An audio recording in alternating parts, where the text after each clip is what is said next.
शाम का वक्त लाल सूरज पश्चिम की ओर डूब रहा था। कलिंग गांव में रहने वाली शारदा और उसके परिवार एक मिट्टी के घर में रहते थे। उनके घर के आंगन में 2-3 बैगन का पेड़ था। उन पेड़ों को देखकर बहू अनामिका सासू माँ शारदा से कहती है, माँ जी, आज हमें बैगन खरीदने की जरूरत नहीं पड़ेगी। लगता है इस घर के मालिक को बैगन का पेड़ बहुत पसंद है। कोई और सब्जी का पेड़ उन्होंने लगाए नहीं, चारों तरफ सिर्फ बैगन के ही पेड़ हैं। छोड़ो, जाने दो, हम तो गरीब हैं, कम से कम बैगन तो नहीं खरीदने पड़ेंगे। हाँ माँ जी, पर इसके साथ साथ हम और भी तो सब्जियों के पेड़ उगा सकते हैं ना, फिर हमें सब्जियाँ खरीदने की जरूरत ही नहीं पड़ेगी। एक बार आप सोच कर देखिए सब्जी उगाने की बात। बहू, कुछ तुम करो, बच्चे तो भूखे होंगे। हम भूख बर्दाश्त कर सकते हैं, पर बच्चे कैसे करेंगे? करती हूँ माँ जी, पिताजी और वो लकड़ियाँ लाने के लिए गए हुए हैं। जैसे वो लौट कर आते मैं खाना पकाना शुरू करूँगी। अनामिका और शारदा बातचीत कर ही रहे थे, तभी बच्चे हरीश और भव्या वहाँ पर आते हैं। माँ, मुझे बहुत भूख लगी है, खाने के लिए कुछ दो ना माँ। माँ, मुझे भी बहुत भूख लगी है। भैया तो मुझसे बड़ा है, इसीलिए पहले मुझे दो, भैया को उसके बाद देना। इस तरह कहने पर शारदा बच्चों को अपने पास बुलाती है। बच्चे चलो घर के अंदर, जब तक खाना पकता है तब तक मैं तुम्हें एक अच्छी कहानी सुनाती हूँ। वो बच्चों को साथ लेकर घर के अंदर चली जाती है। जमीन पे मैट बिछा के सभी लोग बैठ जाते हैं। तब तक रमेश और प्रसाद जलाव की लकड़ी लेकर घर लौट आते हैं। अनामिका, ये लो लकड़ियाँ, अब जल्दी से चावल सब्जी बना दो। अजी, मैं सिर्फ चावल बना देती हूँ, घर में कोई भी सब्जी नहीं है। अंधेरा भी हो चुका है, पता नहीं अब कोई दुकान खुला रहेगा भी या नहीं, इसलिए अचार और नमक मिर्चा से आज खाना खा लेते हैं। वो तो ठीक है बहू, लेकिन बच्चे कैसे खाएंगे? बच्चों को मैं थोड़ा कम अचार डाल के अच्छे से खाना खिला दूंगी पिताजी। उसकी ये बात सुनकर प्रसाद और रमेश बिल्कुल चुप हो जाते हैं और दोनों घर के अंदर चले जाते हैं। अनामिका खाना पकाने लगती है। प्रसाद रमेश अकेले बैठे होते हैं। आधे घंटे बाद अनामिका उनके पास आती है। माँ जी, पिताजी, बच्चे, खाना बिल्कुल तैयार है, चलिए बैठ के खा लीजिए। फिर सभी लोग घर के अंदर जाके खाना खाने के लिए बैठ जाते हैं। अनामिका चावल का पतीला, साथ ही अचार, नमक मिर्च और पानी लाके उनके सामने रख देती है। बहू, तुमने सब्जी नहीं बनाई? नहीं माँ जी, इसीलिए अचार नमक मिर्च लेकर आई। फिर अनामिका प्लेट में चावल, अचार, नमक मिर्च देकर सबको देती है। सभी को बहुत भूख लगी थी, इसीलिए बिना कुछ कहे अचार, नमक मिर्च के साथ ही सभी लोग खाना खाने लगते हैं। अनामिका बच्चों के खाने में थोड़ा कम अचार और नमक मिर्च मिला के उन्हें देती है। खाना खाने के बाद सभी लोग शांति से जमीन पे चटाई बिछा के सो जाते हैं। अगले दिन गांव के एक बड़े से पेड़ के नीचे गांव के बुजुर्ग इंसान चंदन बैठे होते हैं। उनके पास प्रसाद जाते हैं। कौन आया है? आज तक तो तुम्हें कभी नहीं देखा गांव में। बाबू, हम दूसरे गांव से यहाँ आए हैं, कोई काम है तो दीजिए, पुण्य मिलेगा। कह रहे हो दूसरे गांव से आए हो और तुम्हें काम चाहिए, मैं तुम पे कैसे भरोसा करके नया काम दिला दूँ? हाँ? अरे बाबू, क्या मुझे देख के चोर जैसा लग रहा है क्या? इसीलिए मुझे तुम्हें काम देने के लिए झिझक हो रही है। बाबू, हम कभी बहुत अच्छे से रहा करते थे, लेकिन मेरी बुरी किस्मत की हमें उठ के यहाँ आना पड़ा, इसलिए आप जैसे बुजुर्ग के सामने हाथ फैला रहे हैं। कहते हुए प्रसाद की आंखें गीली हो जाती है। चाहे कितना भी रो लो, मुझे दया नहीं आने वाली है। जैसे आए थे वैसे ही जाओ, यहाँ कोई काम नहीं है। इस तरह कहने पर प्रसाद और रमेश दोनों वहाँ से चले जाते हैं। उधर शारदा और अनामिका खेत के बगल से दोनों चलते हुए जा रही होती है। माँ जी, हम भी तो यहाँ मजदूरी के लिए आए हैं, लेकिन मजदूरी कैसे मिलेगा? किससे हम जाके काम के लिए पूछेंगे, आप ही बताइए। बहू, इस वक्त अगर हम किसी के घर पे गए तो कोई घर पे नहीं मिलेगा, सब खेत में ही मिलेंगे, इसीलिए मैं तुम्हें यहाँ खेत में ले आई। ऐसा क्या?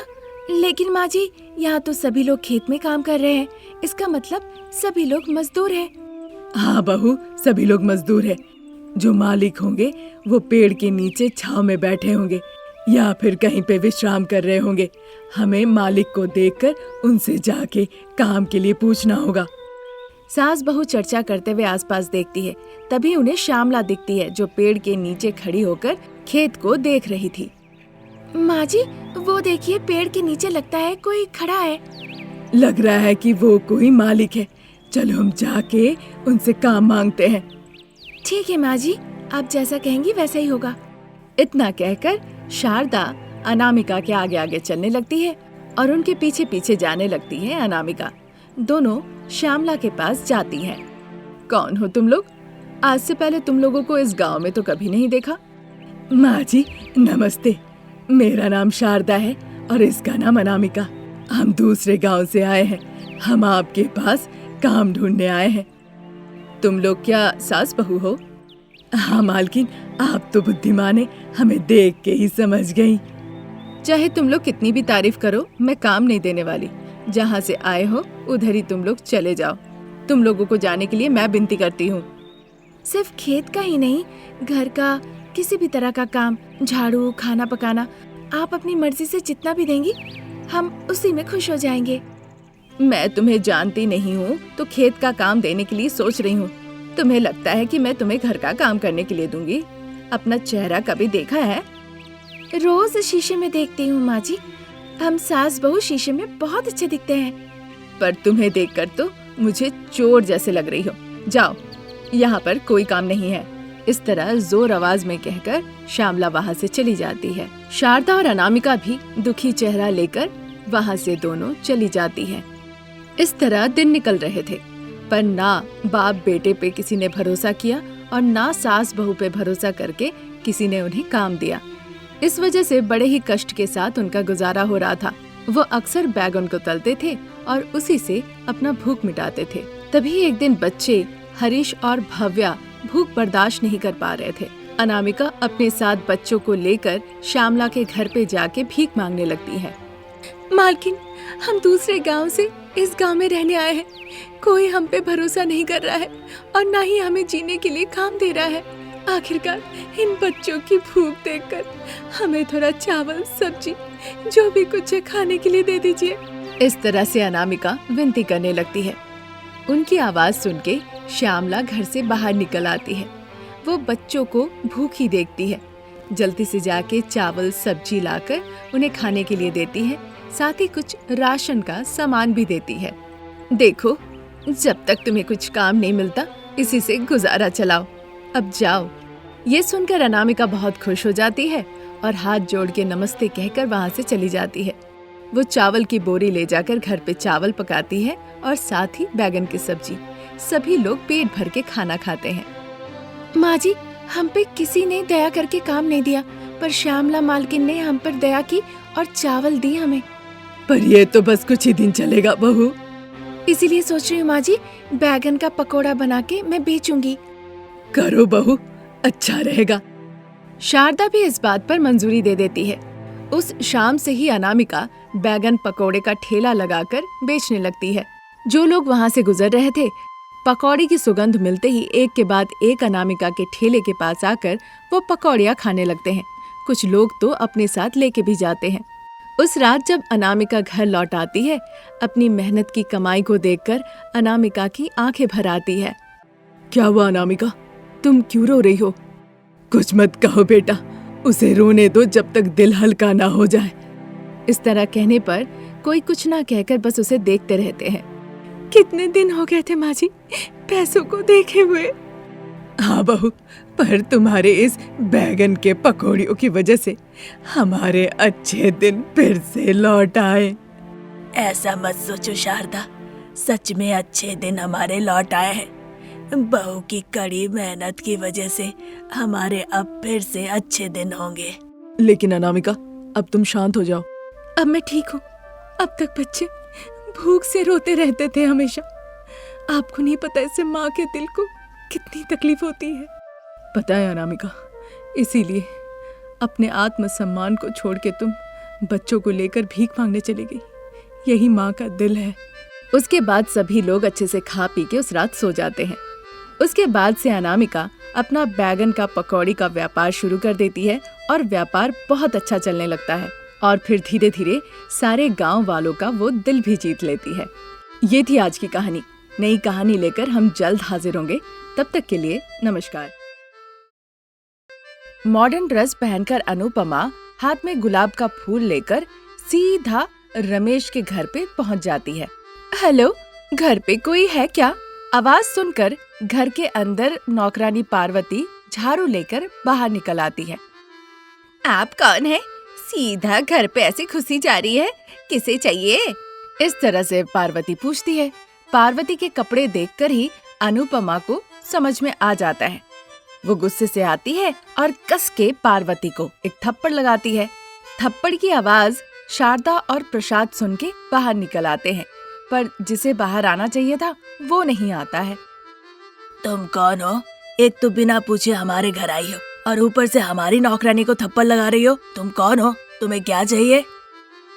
आपको देखकर लग रहा है कि आप पिता तुल्य है, तो आप क्या राम के पिताजी हैं? हाँ बेटा। बेटा नहीं अंकल, मेरा नाम अनुपमा है। मुझे ये माँ, बेटा, बेटी ये सब अच्छा नहीं लगता। अगर प्यार से बुलाना ही है तो अनु बुलाइए। प्यारी अनु सुनने में अच्छा लगता है।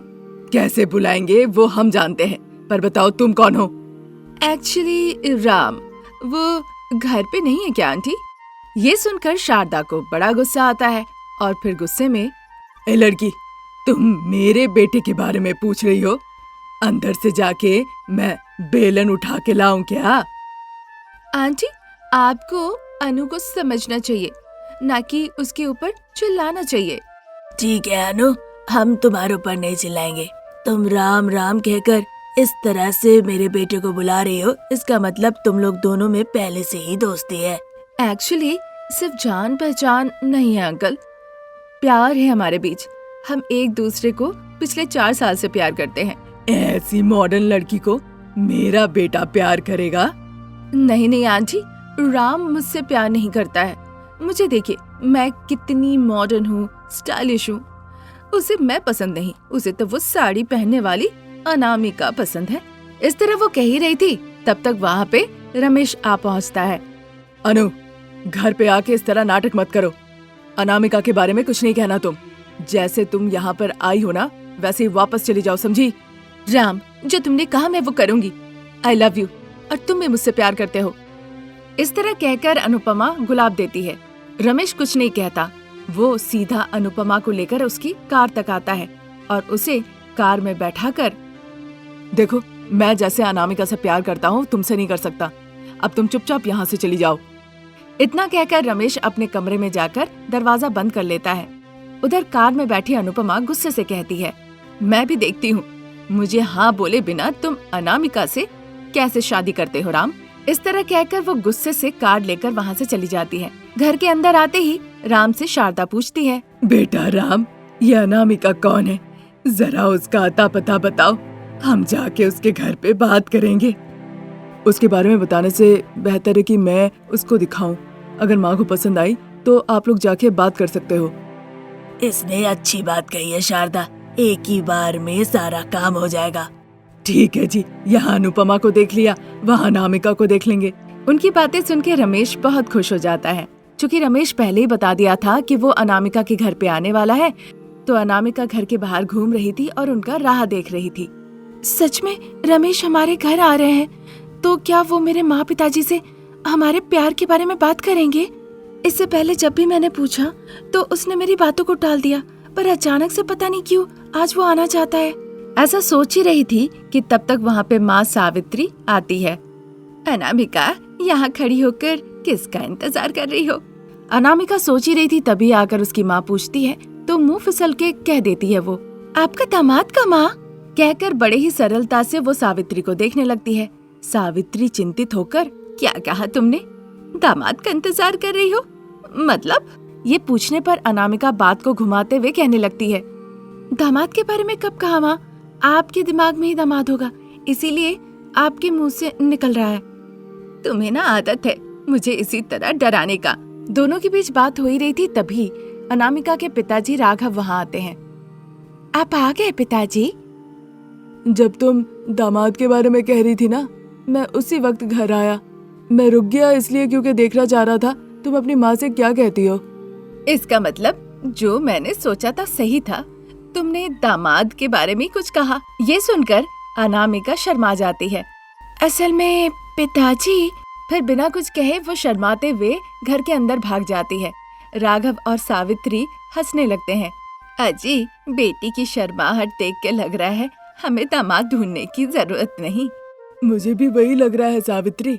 लगता है हमारी बेटी को कोई लड़का पसंद आ गया है और हो सकता है कि बोला हो कि हमसे आकर वो घर पे बात करे, इसीलिए दामाद के नाम पर वो ऐसे शर्मा के भाग रही है।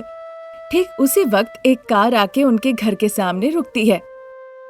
सावित्री, हम देखो सोच ही रहे थे, लगता लड़के वाले आ गए। तब तक शारदा, प्रसाद और रमेश गाड़ी से उतर के बाहर निकल आते हैं। सावित्री और राघव उन्हें देखकर नमस्ते कहते हैं। हम भाई साहब, हम लोग समधी हैं। ये सब कहकर अब क्या फायदा। लड़का लड़की एक दूसरे को पसंद करते हैं, एक दूसरे से प्यार करते हैं। हम बड़े मिल गए हैं, अब सब बातचीत करके इन दोनों की शादी करवा देते हैं। भाई साहब, आप लोगों को पता था कि हम आ रहे हैं? अनामिका अभी अभी हमें बताई। आइए अंदर बैठ के बात करते हैं। इस तरह कहने पर सभी लोग अंदर जाते हैं, जाके बैठते हैं। शारदा अनामिका को देखती है, उसे वो बहुत पसंद आती है।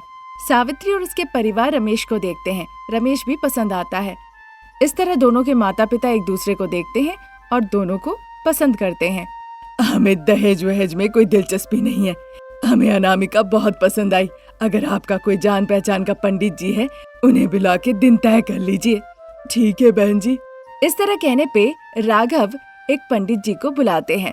10 मिनट के अंदर पंडित जी अपनी गाड़ी से वहाँ पहुँच जाते हैं। सभी के सामने रमेश और अनामिका की कुंडली मिलाई जाती है। अच्छा सुनिए, दोनों पार्टी सुन लीजिए। 2 दिनों के अंदर बहुत अच्छा एक मुहूर्त है। ये मुहूर्त देखकर दोनों की सगाई करा दीजिए। शादी के लिए तो अभी अच्छा समय नहीं है, 3 महीना लगेगा। उनकी बातों पर सभी लोग अपनी रजामंदी देते हैं। फिर 2 दिनों के बाद बड़े ही धूमधाम से रमेश और अनामिका की सगाई करा दी जाती है।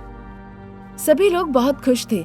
फिर एक दिन अनुपमा आकर अनामिका से बात करने लगती है।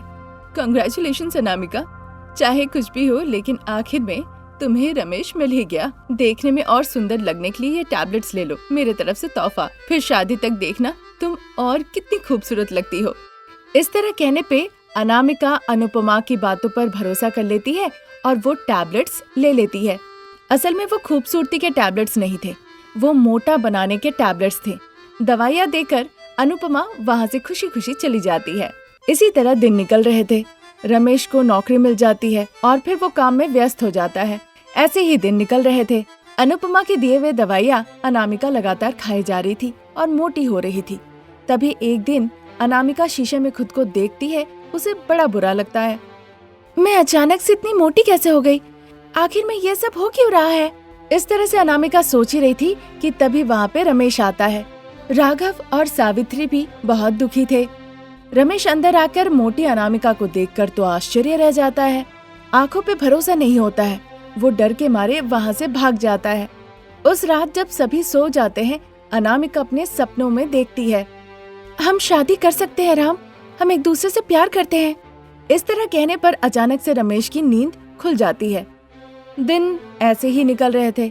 अनुपमा के दिए हुए टैबलेट्स खाकर अनामिका और मोटी हो जाती है। फिर एक दिन, माँ, पिताजी, मैं अनामिका से शादी नहीं कर सकता, वो बहुत मोटी हो गई है। ये बात तुम बहुत गलत कह रहे हो बेटा। शादी का दिन नजदीक आ रहा है और तुम ऐसा कह रहे हो। चाहे कुछ भी हो जाए, कितनी भी मोटी हो जाए अनामिका को इस घर की बहू बनाना है। हाँ बेटा, तुम्हें उस मोटी अनामिका से शादी करनी होगी, नहीं तो वो हमें सड़क पे खींच के ले आएगी। अगर तुम अचानक से मोटे हो जाते तो क्या वो कहती कि वो तुमसे शादी नहीं करेगी? तुम्हारे पिताजी सच कह रहे हैं बेटा। हमने अनामिका की आंखों में देखा है, वो तुमसे कितना प्यार करती है। तुम ये सब मत सोचो बेटा। इस तरह रमेश को समझा बुझाकर अनामिका के बगल में बैठाते हैं और फिर दोनों की शादी करवा देते हैं। शादी के मंडप पे बैठ के रमेश तो रोने लगता है, पर गले में मंगलसूत्र देखकर अनामिका बहुत खुश होती है। वहाँ पे उपस्थित सभी लोग हंसने लगते हैं, ये कहकर कि देखो लड़का कैसा है और लड़की कितनी मोटी है। लेकिन आखिरकार दोनों की शादी हो जाती है और दोनों मिलजुल के एक साथ एक परिवार में रहने लगते हैं।